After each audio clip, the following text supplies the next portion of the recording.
শহীদ Ayatollah খামেনির শাহাদতের বদলা নিতে এবার চরম রণমূর্তি ধারণ করেছে ইরান এবং তাদের শক্তিশালী বাহিনী আইআরজিসি।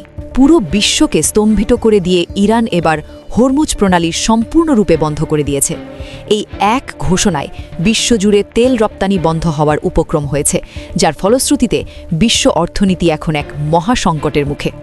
আজ আমরা আলোচনা করব কিভাবে ইরানের এই একটি পদক্ষেপ যুক্তরাষ্ট্র ও ইসরায়েলের ভিত কাঁপিয়ে দিয়েছে এবং কেন সৌদি যুবরাজ বিন সালমানের দেশ ছাড়ার গুঞ্জন আন্তর্জাতিক মহলের চাউর হয়েছে। ইরান নেভির পক্ষ থেকে সাফ জানিয়ে দেওয়া হয়েছে যে হরমুজ প্রণালী দিয়ে এখন থেকে আর কোনো জাহাজ পার হতে পারবে না। এই জলপথটি বিশ্ব অর্থনীতির জন্য কতটা গুরুত্বপূর্ণ তা আন্দাজ করা যায় একটি পরিসংখ্যানে। গোটা পৃথিবীর প্রায় ৩৫% জ্বালানি তেল এই পথ দিয়েই পরিবাহিত হয়। প্রতিদিন এই পথ বন্ধ থাকায় যুক্তরাষ্ট্রের অন্তত $2 বিলিয়ন ক্ষতি হচ্ছে বলে সামরিক বিশেষজ্ঞরা মনে করছেন। ইউরোপীয় ইউনিয়ন এখন দিশেহারা হয়ে জাহাজ ছেড়ে দেওয়ার অনুরোধ জানালেও ইরান স্পষ্ট করে দিয়েছে যে তাদের নেতার উপর আঘাতের বদলা না নেওয়া পর্যন্ত কাউকে কোনো পাত্তা দেওয়া হবে না। অন্যদিকে ইরানের নিজস্ব বাণিজ্যিক কার্যক্রম চাবাহার পোর্ট ও বন্দর আব্বাস দিয়ে স্বাভাবিক থাকায় তারা নিজেরা নিরাপদ থেকেই পুরো বিশ্বকে এক কঠিন চ্যালেঞ্জের মুখে ঠেলে দিয়েছে। আন্তর্জাতিক সংবাদ মাধ্যমগুলোর খবর অনুযায়ী কাতারের আল উদেদ এয়ারবেসে ইরান তাদের নিখুঁত ড্রোন এবং হাইপারসনিক মিসাইল দিয়ে ভয়াবহ হামলা চালিয়েছে। আল উদেদ হল মধ্যপ্রাচ্যে যুক্তরাষ্ট্রের সবচেয়ে বড় এবং গুরুত্বপূর্ণ সামরিক ঘাঁটি। শুধু কাতার নয়, সৌদি আরবের প্রিন্স সুলতান ঘাঁটিতেও ইরান একযোগে আঘাত হেনেছে। বিভিন্ন সূত্রের দাবি, এই হামলায় যুক্তরাষ্ট্রের অন্তত 200 সামরিক সদস্য নিহত এবং আরও প্রায় 700 জন আহত হয়েছে।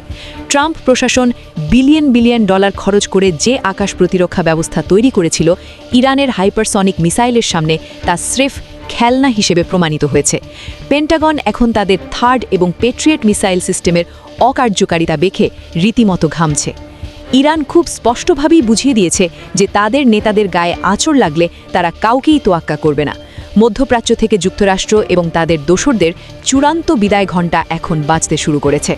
এই যুদ্ধের আবহে সবচেয়ে শোচনীয় অবস্থায় পড়েছে সৌদি আরব। ট্রাম্পকে খুশি করতে সৌদি যুবরাজ বিন সালমান যে $275 বিলিয়ন অস্ত্র কিনেছিলেন তা এখন সম্পূর্ণ মূল্যহীন হয়ে পড়েছে।